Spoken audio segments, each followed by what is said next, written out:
also a great appreciation for the great songs before 1920, in a period of time when the phonograph was just a talking piece around the house. And such great singers like Billy Murray, Henry Burr, Byron G. Harlan, Irving Kaufman, Arthur Fields, great popular stars before the 20s. In 1969, he married a 17-year-old girl on The Tonight Show while 45 million people watched. But that was just the beginning of Tiny Tim's bizarre downfall. His obsessive showering, his adult diaper fascination, and the offensive Christmas song that ended his career. It all led to one shocking night that got him kicked off TV forever. This is the strange, sad story they never wanted you to know. Tiny Tim was born Herbert Boutros Khoury on April 12, 1932, in Manhattan, New York City. His father, Boutros Khoury, was a Lebanese textile worker from Beirut and the son of a Maronite Catholic priest. His mother, Tilly Staff, was a Polish Jewish garment worker who had immigrated to the United States from Brest-Litovsk in 1914. They lived in Washington Heights, a neighborhood filled with immigrants chasing new opportunities. His parents worked hard to give him a stable life, but Herbert was never drawn to ordinary things. While other kids played outside, he was lost in music. At 5 years old, his father brought home a wind-up gramophone and a 78 RPM record of Beautiful Ohio by Henry Burr. That single record changed everything. He played it again and again, completely mesmerized. It wasn't just the melody, it was the feeling, the world it created. By 6, he had picked up a guitar and started teaching himself to play. A few years later, he heard Arthur Godfrey on the radio playing the ukulele, and that became his new obsession. Music wasn't just a hobby, it was his escape. While most kids his age listened to whatever was popular, Herbert spent hours at the New York Public Library digging through old phonograph records and sheet music from the early 1900s.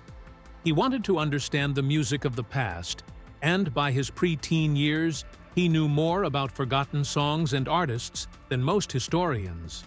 School was never a priority for him. He attended George Washington High School but struggled with academics and fitting in. He wasn't interested in math or science. He only cared about music. After failing his sophomore year multiple times, he finally dropped out. His parents worried about his future, but he had already made up his mind. He took on small jobs to support himself, doing whatever he could to get by, but his real focus was music. Around this time, he discovered something that would set him apart.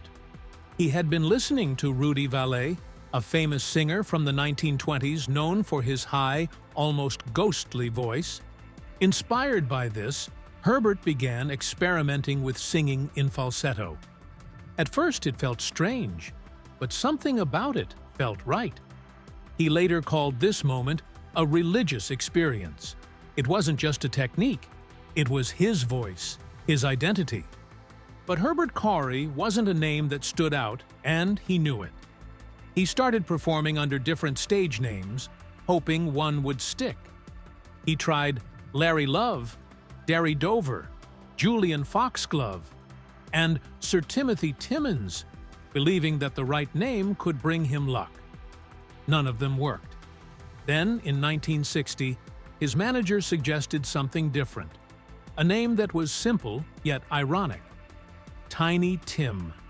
Taken from the fragile but hopeful character in A Christmas Carol. It was a strange choice for someone who stood 6 feet 1 inch.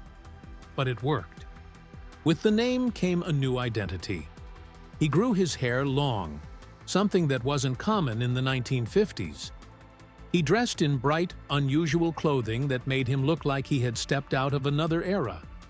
He even powdered his face white, believing it symbolized purity and youth. He wasn't just a musician anymore. He was becoming a character. With his falsetto voice, his ukulele, and his old-fashioned songs, Tiny Tim was like nothing anyone had seen before. And soon, the world would take notice. Tiny Tim's journey began in one of the strangest corners of New York City. In the late 1950s, he performed at Hubert's Museum and Live Flea Circus, a dime museum in Times Square that had been running since 1925. The place was packed with sideshow acts, sword swallowers, tattooed ladies, and even a flea circus where real fleas pulled tiny chariots. Tiny Tim fit right in. He performed under the name Larry Love, the Singing Canary, singing old Tin Pan Alley songs in his signature falsetto. At 6 feet tall, with long hair and white face makeup, he stood out even in a room full of human oddities. Crowds gave him the nickname Human Canary. Hubert's was both a training ground and a struggle. The freak show atmosphere made it hard for people to see him as a serious musician. He was different, even among the different. But the experience shaped him. He learned how to hold an audience's attention and embrace the strangeness that set him apart. By 1960, he had outgrown Hubert's and left to chase bigger dreams in Greenwich Village. Life in the village wasn't easy. Tiny Tim took any stage that would have him, performing under names like Sir Timothy Timms and Darry Dover. His manager, George King, pushed hard to get him noticed, but success didn't come overnight. Most of his early gigs were unpaid. He played wherever he could, small clubs, open mics, even the legendary Café Wah, where a young Bob Dylan was just starting out. Some nights, he performed in exchange for food. Things changed in 1963 when he landed a steady job at Page 3, a lesbian-run club on 7th Avenue and West 10th Street. The pay was just $96 a month, but the club gave him a real audience. 6 nights a week, he performed for a crowd that embraced his eccentricity. His rendition of I Enjoy Being a Girl became a crowd favorite. At Page 3, he perfected his ability to switch between falsetto and baritone voices within a single song. It was here that people began to see him not as a sideshow act, but as a true artist. Even with a growing reputation in Greenwich Village, the mainstream music world didn't know what to do with him. His high-pitched voice and strange appearance made people dismiss him as a novelty act. But in the early 1960s, the folk scene was thriving, and his performances at venues like the Fat Black Pussycat and Café Bazaar started attracting attention. Talent scouts took notice, though they weren't sure how to market him. Tiny Tim's rise to stardom began in February 1968, when he stepped onto the set of Rowan and Martin's Laugh-In. The show was one of the most popular on television, known for its fast-paced humor and surprise guests. No one expected what happened next. Tiny Tim walked in carrying a ukulele and a shopping bag, his long curls framing his pale face. Co-host Dick Martin had no idea who he was. Then, with a bright smile, Tiny Tim started singing Tiptoe Through the Tulips in his high falsetto voice. Some people in the audience laughed. Others sat in stunned silence. But by the end of his performance, everyone was paying attention. That moment turned him into an overnight sensation. The late 1960s were a time of change, and his unusual appearance and mannerisms fit right into the era's push for individuality. He wasn't just an entertainer. He was something new, something people had never seen before. NBC executives weren't sure if he would connect with mainstream audiences, but producer George Schlatter believed in him. Tiny Tim was invited back as a recurring guest, and each appearance made him more famous. Later that year, his success on Laugh-In led to a recording contract with Reprise Records, a label owned by Frank Sinatra. In April 1968, he released his debut album, God Bless Tiny Tim. It was a strange mix of old Tin Pan Alley songs, vaudeville tunes, and original tracks, all performed in his signature style.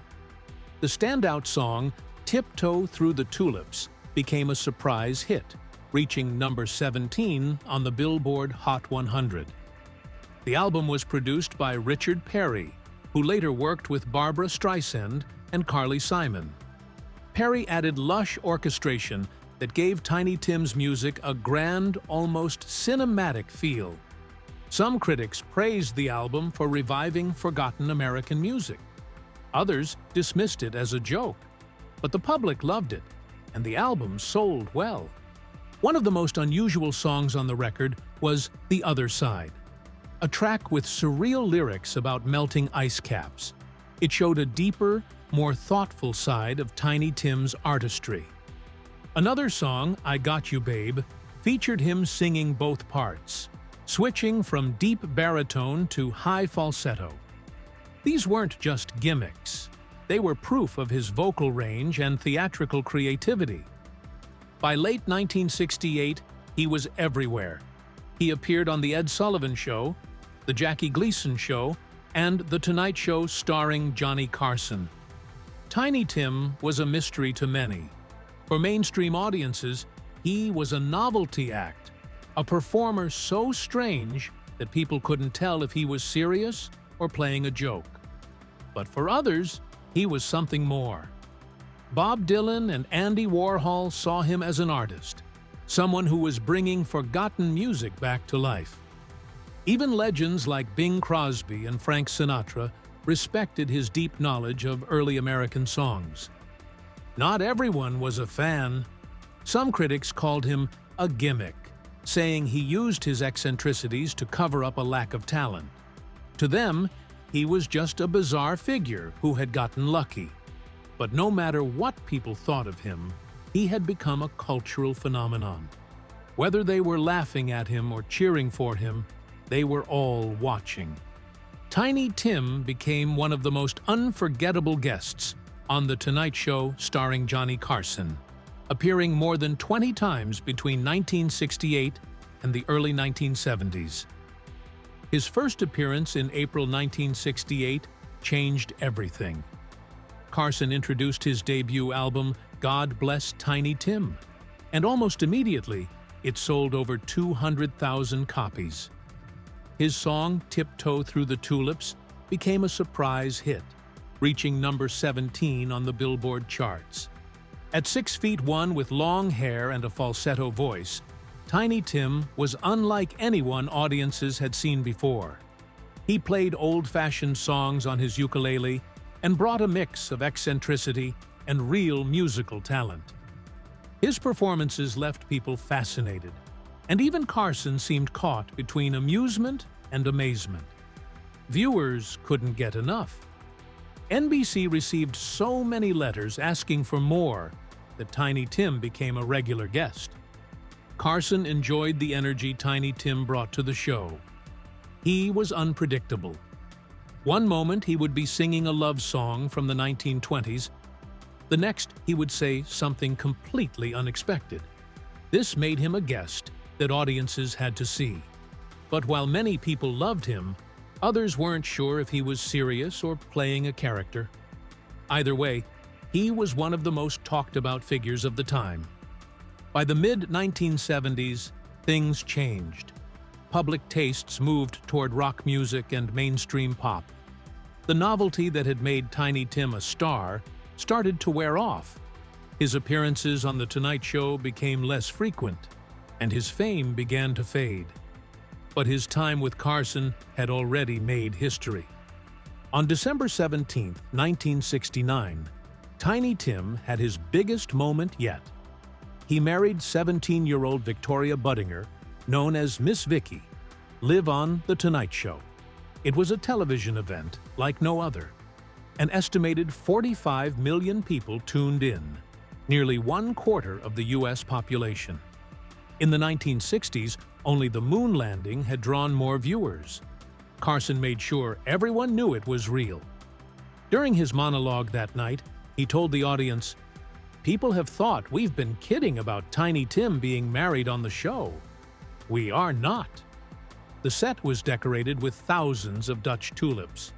When the ceremony ended, Carson toasted the couple with milk and honey instead of champagne, just as Tiny Tim had requested. The wedding was so big that crime rates reportedly dropped that night because so many people stayed home to watch. Tiny Tim later called himself the hottest talent in the whole country. But his marriage didn't last. He and Miss Vicky separated after 8 years. They had one child together before divorcing. Even though their relationship ended, the wedding remained one of the most famous moments in television history. Carson had a real appreciation for Tiny Tim. Some guests were treated as novelties or jokes, but Tiny Tim was always given space to talk. He had an incredible knowledge of early 20th century music and could discuss old songs and forgotten artists in detail. Carson seemed to respect this and often let him share his passion with the audience. Tiny Tim also had a way of surprising Carson. During one appearance, he casually announced his plans to marry Miss Vicky, leaving Carson momentarily speechless. No matter how strange things got, Carson handled it with humor and let Tiny Tim be himself. Carson also seemed protective of him. The audience laughed at Tiny Tim's eccentricity, but Carson made sure it never turned into outright ridicule. He found a way to keep things fun while showing real respect, which made Tiny Tim's appearances stand out even more. By the late 1970s, Tiny Tim's time in the spotlight had passed. His act, once exciting and fresh, struggled to keep up with changing times. He continued performing in smaller venues like community centers and circuses, but the massive TV appearances were over. The biggest blow came when Reprise Records dropped him. Without a label backing him, his career took a sharp downturn. Instead of giving up, he tried to take control of his own future. In 1971, he started Victim Records, a name that combined his with his wife's, Miss Vicky. Over the next year, the label released 5 singles, but none of them gained traction. The project failed, and Victim Records folded by 1972. Not long after, he started another label called Toilet Records, a name that reflected how he felt about his career at the time. He kept recording music through the 1970s and 1980s, but only for smaller labels. His albums found limited success, and some were only released overseas. With his mainstream career fading, he turned to any venue that would have him. He played at community centers, high school theaters, and even took his act abroad. In the late 1970s, he recorded albums in Australia, but they were only produced in small batches and never reached the US market. He wasn't selling out major venues anymore, but he was still performing. If nothing else, Victim Records proved one thing: Tiny Tim wasn't ready to walk away from show business. By the late 1970s and into the 1980s, he found work in places most former stars wouldn't dare go. He became a regular on the carnival circuit and played in punk clubs, gay nightclubs, and any venue that would have him. Some might have seen this as a step down, but Tiny Tim saw it as a chance to keep doing what he loved. One of his strangest career moves came when he joined Roy Radin's Vaudeville Revue.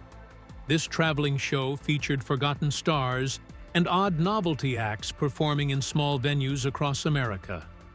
He even joined a circus for a grueling 36-week tour. The conditions were tough, and the pay wasn't what it used to be, but he was still in front of an audience. Despite being far from his Las Vegas heyday, he found an unexpected following in the punk rock scene. His bizarre style and refusal to conform fit well with the rebellious spirit of punk music. He even performed with Brave Combo, a Texas polka band known for their experimental sound. He had gone from being a mainstream oddity to an underground cult figure, and he embraced it. Then came the projects that left people confused, shocked, or both. In 1985, he released a song titled "Santa Claus Has Got the AIDS This Year." The backlash was immediate. At the height of the AIDS crisis, many saw the song as insensitive and offensive. Tiny Tim later claimed it had nothing to do with the disease, but was instead a reference to AIDS, an appetite suppressant candy that had fallen out of production due to its unfortunate name. No matter what he intended, the controversy damaged his reputation even further. If that wasn't strange enough, in 1987, he starred in Blood Harvest, a low-budget slasher film directed by Bill Rebane. He played a ukulele-strumming clown named Marvelous Mervo, a character as unsettling as the movie itself. The film flopped, and critics tore it apart, but over time, it became a cult favorite. Tiny Tim was one of the most unusual entertainers of his time. His high-pitched voice and love for old songs made him famous, but his personal life was even stranger. Behind the ukulele and oversized grin, he had habits that were almost impossible to explain. From extreme hygiene routines to bizarre spending habits, everything about him was out of the ordinary. He was obsessed with staying clean. Not just in a normal way. He took it to an extreme. He showered between 4 and 6 times a day and claimed he had not missed a single shower since December 20th, 1989. Cleanliness was more than just a habit for him. It was something he believed was necessary for purity. Even drying off had to be done a certain way. He refused to use regular towels because he thought they were full of germs. Instead, he only used disposable paper towels, specifically Job Squad or Bounty microwave varieties. His hygiene routine went beyond showering. He brushed his teeth 4 times a day using a mix of 3 different toothpaste brands: Crest, McLean's, and Gleam. He believed this combination gave his teeth an unmatched shine. His obsession with appearance did not stop there. He spent massive amounts of money on cosmetics. He wasn't trying to look younger or cover up flaws. He simply admired beauty and wanted to surround himself with it. Sometimes he bought makeup just to feel closer to beautiful women. His managers constantly complained about his spending, calling it reckless and childish. Some of his other habits were even more unusual. He was fascinated by adult diapers and would talk about them with anyone willing to listen. Once, he ordered everything on a hotel menu, not because he was hungry, but because he wanted to arrange the food in an artistic display. When it was done, he walked away without taking a single bite. Even eating was something he approached differently. He hated eating in front of others, even his wives. Instead, he would sit alone and pretend he was hosting a grand dinner party, playing the role of every guest himself. His personal life was just as strange as his habits. His most famous relationship was with Victoria May Budinger, known as Miss Vicky. On December 17, 1969, he married her on The Tonight Show starring Johnny Carson in front of 45 million viewers. It was the second most watched television event of the decade, only behind the moon landing. He was 37 years old at the time. She was only 17. The 20-year age gap caused immediate controversy, but the spectacle of the wedding was all anyone could talk about. The ceremony was extravagant. The couple wore Victorian-style outfits designed by Jeffrey Martin, and the set was decorated with 10,000 tulips imported from Holland as a tribute to his hit song Tiptoe Through the Tulips. But their marriage was troubled from the start. Miss Vicky later said they wanted completely different things. She hoped for stability and family life, while Tiny Tim was only focused on his career. They had one child, a daughter named Tulip Victoria. By the time their second anniversary arrived, they were already living apart. When Miss Vicky gave birth at 19, Tiny Tim was not even there. The couple officially divorced in 1977, but years later, she said she had no regrets. It had been an exciting experience, and as a young girl caught up in the moment, she had embraced it. Tiny Tim married twice more. In 1984, He married Jean Alvis, whom he called Miss John. But the marriage lasted only 6 months before they separated. People close to him said his unpredictable behavior and reluctance to settle down were part of the problem. His third wife, Susan Marie Gardner, known as Miss Sue, had been a fan of his since she was 12 years old. Their relationship started when she reached out to him during a tour. When they met for the first time, he immediately asked if she considered herself attractive. Despite the awkward beginning, they eventually married in August 1995 and lived together in Minneapolis until his death. One of the strangest things about his relationships was his view on commitment. On his wedding night with Miss Vicky, he told her he still planned to see other women. She was shocked, but this was simply how he saw relationships. He lived in his own world, following his own rules. Whether it was hygiene, money, or marriage, Tiny Tim never did things the way people expected. Tiny Tim's love for performing never faded, even when his body started failing him. On September 28, 1996, he stepped onto the stage at the Uke Expo in Montague, Massachusetts.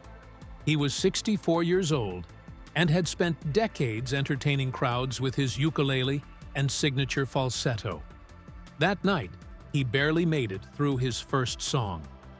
As he stood in front of 135 people, he suddenly collapsed face first onto the stage. The audience sat frozen in shock before paramedics rushed in. Some people started crying, fearing the worst. He was taken to Franklin Medical Center in Greenfield, where doctors fought to stabilize him. He spent 11 days in intensive care before being discharged in serious condition. His heart was only working at 40% capacity. He had diabetes, congestive heart failure, and other serious health problems. Doctors warned him to stop performing. They even recommended heart surgery, but he refused. He didn't want scars. He wanted to keep the heart he was born with, no matter what. Despite everything, he kept pushing forward. He wasn't ready to give up the stage. 2 months later, on November 30th, 1996, he arrived at a benefit concert for the Women's Club of Minneapolis. From the moment he stepped inside, it was clear something was wrong. He nearly fell at the entrance and struggled to climb the stairs. His wife, Susan Corey, begged him to sit down and rest. He refused. He had a show to do. By the time he took the stage, most of the audience had already left because of earlier delays. But that didn't stop him. He played a few songs before ending with his most famous one, Tiptoe Through the Tulips. As he sang, he suddenly stopped. He turned to Susan and told her he wasn't feeling well. She tried to help him back to their table, but before they got there, he collapsed. Paramedics performed CPR on the spot. They rushed him to Hennepin County Medical Center and spent over an hour trying to revive him. At 11:20 p.m., he was pronounced dead. Cardiac arrest had taken him. Susan later said that his last moments were peaceful. She believed he didn't feel any pain. The last thing he heard was applause. Tiny Tim spent his life devoted to music, and in the end, he never let it go. Tiptoe Through the Tulips began as a love song in 1929 before taking a strange turn decades later. It was first recorded by Nick Lucas, a singer known for his smooth crooning style. Written by Al Dubin and Joe Burke for the Warner Brothers musical Gold Diggers of Broadway, the song played during a scene where dancers moved through a field of tulips. Lucas's version became a massive hit, selling over 3 million copies and becoming one of the first records to pass 2 million in sales. For years, it was remembered as a charming tune from the Roaring Twenties. Then came Tiny Tim. In 1968, he performed the song on Rowan and Martin's Laugh-In, and everything about it felt different. His high-pitched falsetto, paired with a ukulele, turned a once romantic ballad into something completely unexpected. Over time, the song found a new identity. It went from charming to bizarre, then from bizarre to unsettling. In Insidious, 2010, it was used in moments of supernatural horror. The contrast between the cheerful melody and the terrifying visuals turned it into one of the creepiest musical choices in modern cinema. What was once a love song had become a symbol of unease. Even after all these years, Tiptoe Through the Tulips still lingers in pop culture. It has been featured in cartoons, advertisements, and countless media references. It remains unpredictable, shifting between nostalgia, humor, and horror, depending on where it appears. Thanks to Tiny Tim, a song from 1929 became more than just an old tune.